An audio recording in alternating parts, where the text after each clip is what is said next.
Timeline, 5000 ans d'histoire, Richard Fremder. L'équipe obstinée réussit pourtant à décrocher un entretien avec lui. Maintenant, il ne reste plus qu'à l'assurer. Après ça, ils pourront rentrer sereinement à Paris avec toutes les informations dont ils ont besoin. La veille de l'interview, ils se rendent au Palais des Sports de Berlin, où le futur Führer s'apprête à tenir son dernier meeting avant les élections. Depuis les tribunes, l'ambiance est sidérante. Dès le moment où le petit bonhomme à moustache pose le pied sur scène, jusqu'à ce qu'il la quitte 3 heures après, c'est un déroulé de cris, de bras en l'air, d'invectives assourdissantes. Maïko, le souffle court, traduit consciencieusement le discours mouvementé d'Hitler à ses camarades qui l'écoutent avec effroi. Le lendemain, quand ils entrent dans l'immeuble du Parti national-socialiste, Lucien n'a pas encore décoléré. Sauf que quand les portes de l'ascenseur s'ouvrent, la bande se retrouve nez à nez avec Adolf Hitler en personne. Notre rédacteur en chef n'y était pas vraiment préparé et il n'arrive pas à se contenir, ni une ni deux. Il fusille du regard le candidat du parti, lui communiquant toute la haine qu'il ressent envers lui. Et quand l'ascenseur s'arrête enfin, le temps s'est figé. Tout le monde retient sa respiration. L'assistance entière est en apnée. Hitler, d'un calme olympien, brise en premier le malaise et sort nonchalamment dans le couloir sans un autre regard pour l'équipe. Évidemment, l'équipe ne le reverra jamais. Quelques minutes plus tard, son staff annonce aux journalistes que finalement, il a décidé de ne pas les recevoir. Lucien, dans sa fureur incontrôlée envers cet homme aux idées terrifiantes, vient de se mettre à dos le Führer en personne.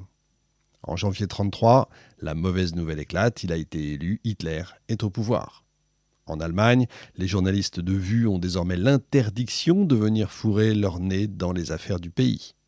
Malgré la censure, le magazine continue de publier des articles dénonçant les actes antisémites du parti nazi, ses exactions anticommunistes et sa politique de réarmement massif. Pour illustrer ces articles, Lucien s'amuse à détourner carrément les images officielles des agences de presse avec des légendes chocs et des photomontages. Mais il lui en faut plus. 1 mois après l'incendie du Reichstag, ulcéré de ne pas pouvoir exercer son métier comme il l'entend, Lucien décide de réenvoyer quand même une équipe à Berlin, cette fois sous couvert d'anonymat, pour exposer la situation aux yeux du monde. Parmi les journalistes, Maïko est de nouveau présente à l'appel. Cette fois-ci, elle sera photographe. En arrivant à Berlin, Marie-Claude est déboussolée. Elle a passé plusieurs mois ici pendant son adolescence, mais désormais plus rien ne lui paraît familier. Partout où son œil se pose, des croix gammées sont affichées avec fierté alors que des graffitis antisémites recouvrent les vitrines des magasins juifs. L'ambiance globale aussi a changé. Les rues, habituellement festives, laissent maintenant une dérangeante impression de malaise.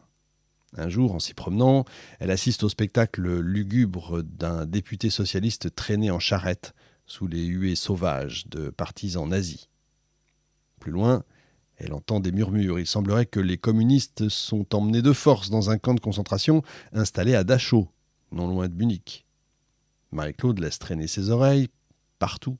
Elle récolte des informations, au compte-gouttes évidemment. Apparemment, les juifs et les intellectuels anti-régime sont envoyés aussi là-bas. On dit même qu'ils y sont exploités, affamés, torturés, parfois même exécutés. Elle doit en avoir le cœur net. En journaliste, les on-dit ne suffisent pas à appuyer un témoignage. Dans l'équipe de vue dépêchée à Berlin, évidemment, personne ne veut risquer de s'aventurer sur place. Tous craignent de se faire appréhender et enfermer à l'intérieur des murs du fameux camp.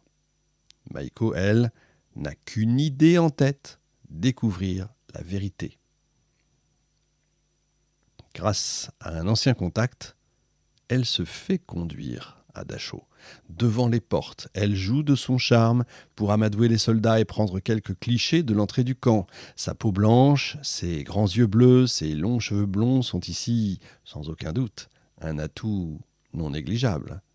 Quand elle doit reprendre la voiture, pourtant elle sait que son appareil n'a rien capturé d'intéressant. Les gardes ont été sympathiques, c'est vrai, mais ils ne lui ont pas permis d'avancer pour autant, imaginez.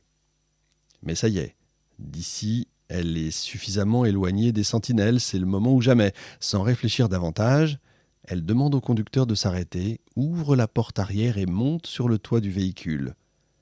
De son perchoir, elle aperçoit l'intérieur du camp, où de minces silhouettes grises marchent avec peine.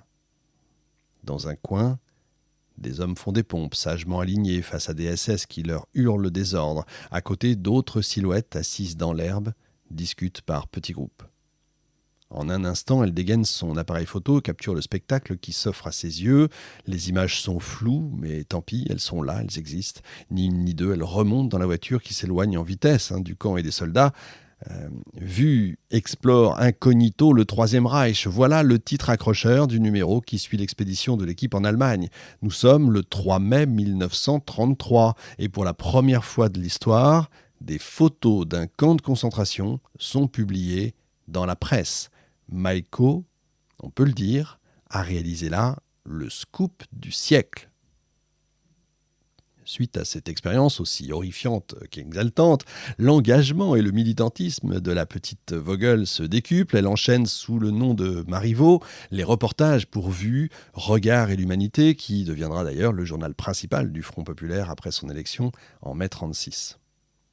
Pourtant, si vous pensez qu'un tel engouement politique fait plaisir à ses parents, en fait vous vous trompez. Lucien et Cosette s'inquiètent en fait pour leur fille, qu'ils considèrent de plus en plus comme extrémiste.